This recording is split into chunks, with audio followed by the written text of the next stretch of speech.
Hello friends, इस video में हम डिस्कस करेंगे कि लैंग्वेज के बारे में एनईपी 2020 क्या कहता है। यह हमारा इंग्लिश पेडागोजी का एकदम लास्ट टॉपिक है। बाकी जो भी टॉपिक मैंने डिस्कस किया है आप डिस्क्रिप्शन में प्लेलिस्ट में जाकर देख सकते हैं। और जो कुछ रह जाएगा थोड़ा कुछ जैसे कि टीएलएम या फिर और कुछ रह जाएगा, ये अलग सेपरेट वीडियो देने की ज़रूरत नहीं है, क्योंकि जब मैं क्वेश्चन करवाऊँगा क्वेश्चन में जैसे कि रिमीडियल टीचिंग, डायग्नोस्टिक टेस्ट, ये सब क्वेश्चन में दे दूंगा, तो आप वहाँ से अच्छे से देख सकते हो।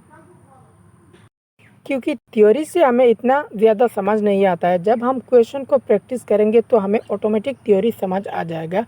थ्योरी कुछ थ्योरी है सिर्फ आपको सुनना है और कुछ थ्योरी को याद रखना है। जैसे कि जो मेथड ऑफ टीचिंग है या फिर लैंग्वेज स्किल है, उसको आपको अच्छे से समझना होगा। बाकी जो वीडियोज़ है उसमें से सिर्फ आपको सुनना पड़ेगा, आप ऑटोमेटिक सीख जाओगे। जब प्रैक्टिस करोगे तब आपको अच्छे से जो चीज़ समझ नहीं आया तो प्रैक्टिस से समझ आ जाएगा।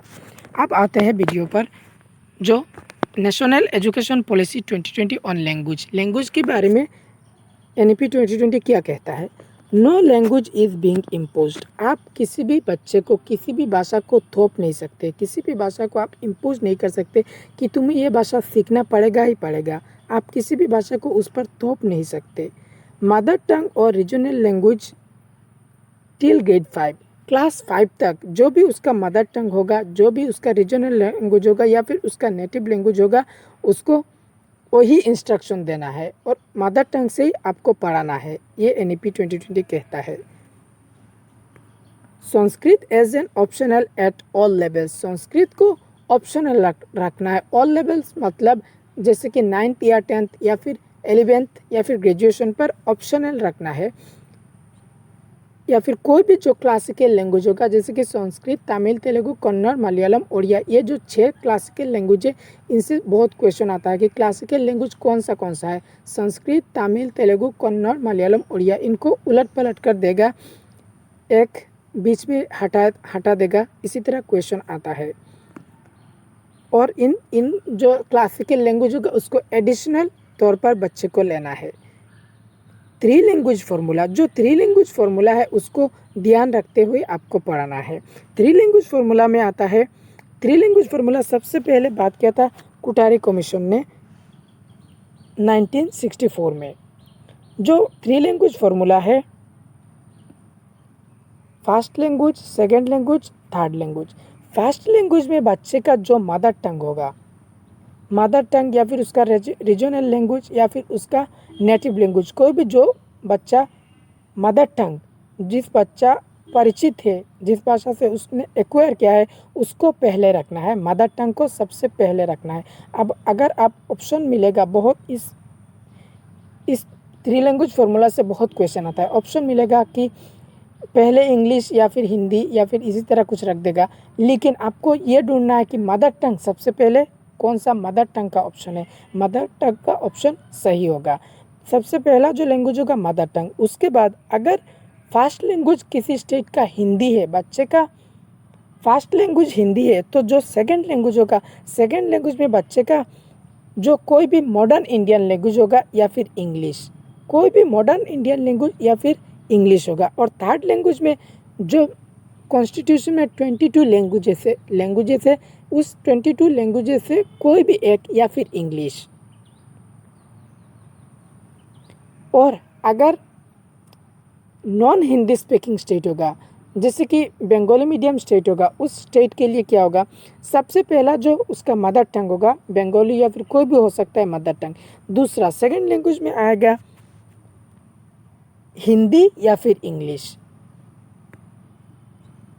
जो नॉन हिंदी स्पीकिंग स्टेट है, पहला उनका मदर टंग होगा फर्स्ट, सेकंड हिंदी होगा या फिर इंग्लिश, और जो थर्ड होगा इंग्लिश या फिर कोई भी 22 भाषाओं में से कोई भी सीख सकता है। आपको याद रखना है कि सबसे पहले जो होगा वो मदर टंग होगा।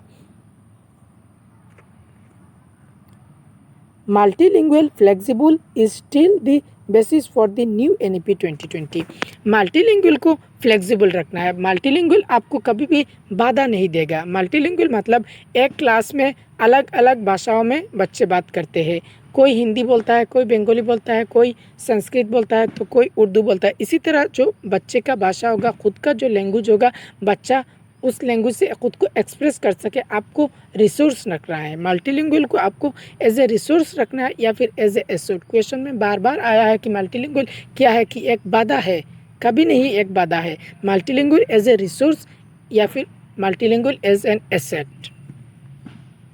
Indian sign language is promote. इन जो साइन लैंग्वेज होगा, उस साइन लैंग्वेज को आपको प्रमोट करना है, बढ़ावा देना है साइन लैंग्वेज को। ये सब NEP 2020 में जो मेन इंपॉर्टेंट पॉइंट था लैंग्वेज के बारे में, मैंने यहाँ पर सब कुछ डिस्कस कर दिया। और इसी के बाहर कोई क्वेश्चन नहीं आएगा, इसके अंदर से ही आपको क्वेश्चन मिलेगा कि संस्कृत को क्या रखना है एडिशनल, क्लासिकल लैंग्वेज को क्या रखना है एडिशनल या फिर ऑप्शनल।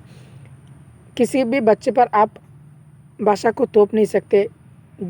क्लास 5 तक आपको मदर टंग में इंस्ट्रक्शन देना है।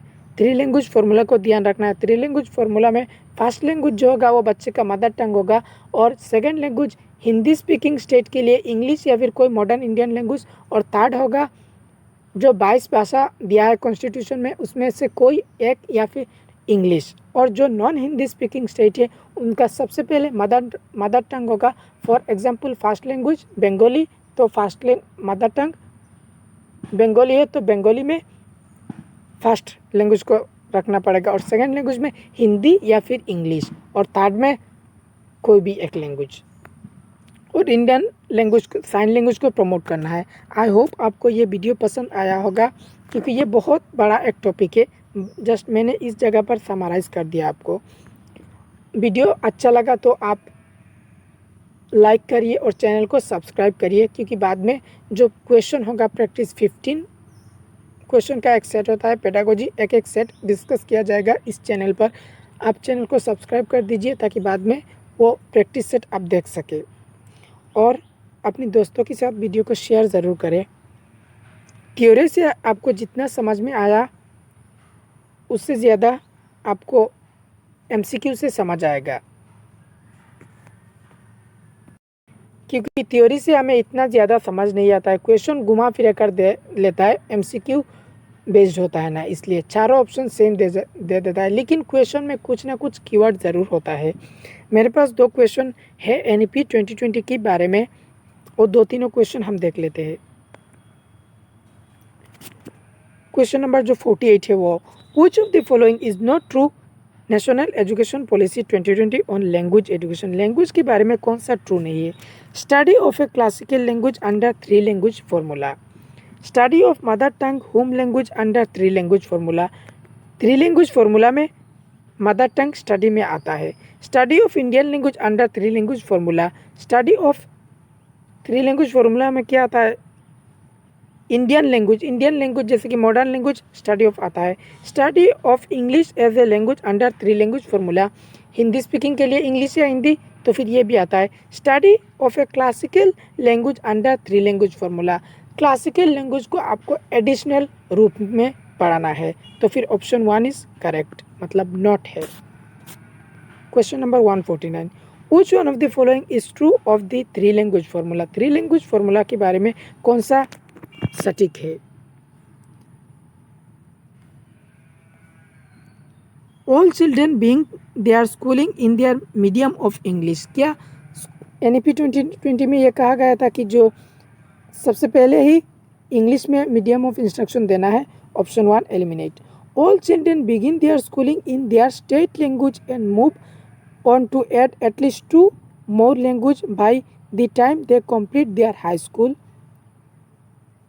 जो स्टेट का लैंग्वेज होगा उस पर मदर ऑफ इंस्ट्रक्शन दिया जाएगा। All children being they are schooling in the official language, जो official Hindi official language Hindi को ऑफिशियल लैंग्वेज कहा जाता है, और इंग्लिश को कहा जाता है associate official language. All children being they are schooling in their mother tongue, children शुरुआत कैसे करेंगे? मदर टंग से करेंगे। Home language and move on to at least 2 और more language by the time to complete their high school. जब mother tongue से शुरुआत करेंगे, बाद में एटलीस्ट 2 लैंग्वेज ऐड करना है। Option 4 is correct. और एक टॉपिक इस क्वेश्चन में है, वो भी बता देता हूँ। The refers to the proficiency in academic language of language needed to various content areas. BICS और CALP. BICS basic interpersonal communication skill. BICS question में आता है कि बिक्स का फुल फॉर्म क्या है, बेसिक इंटरपर्सनल कम्युनिकेशन स्किल। बिक्स जो है वो डे टू कन्वर्सेशन, आप फ़ोन पर बात करते हो, आप फ्रेंड्स के साथ बात करते हो, जो भी आप डे टू डे कन्वर्सेशन में बात करते हो उसको कहा जाता है बिक्स। और कैल्प, कैल्प का फुल फॉर्म है कॉग्निटिव एकेडमिक लैंग्वेज। जो भी एकेडमिक रिलेटेड होगा, जो भी पढ़ाई से रिलेटेड होगा, कोई बुक से रिलेटेड होगा तो वो होगा कैल्प। फॉर्मल लैंग्वेज से जो होगा वो होगा kelp. Various content areas academic language kelp पर होता है। Option 4 is correct. और एक क्वेश्चन है लास्ट, क्योंकि हमारा थ्योरी भी कंप्लीट हो गया और क्वेश्चन भी एक साथ उसी तरह थ्योरी से रिलेटेड हो गया। Learning outcomes attempt to enable learners. Learning outcomes क्या होता है? Attain the grammatical knowledge to measurable terms, attain the competencies in measurable terms, attain minimum level of learning of all skill, attain language components in measurable terms. Learning outcomes, आपने ये theory complete कर लिया है। अब आपका learning outcome क्या होगा question में पता चलेगा, क्योंकि बाद में हम क्वेश्चन डिस्कस करेंगे। आई होप इस वीडियो को आप ज़रूर पसंद आया होगा। Option 2 is correct. वीडियो को पसंद आया तो लाइक कीजिए और सब्सक्राइब ज़रूर करिए और अपने दोस्तों के साथ शेयर करिए। Thanks for watching this video series.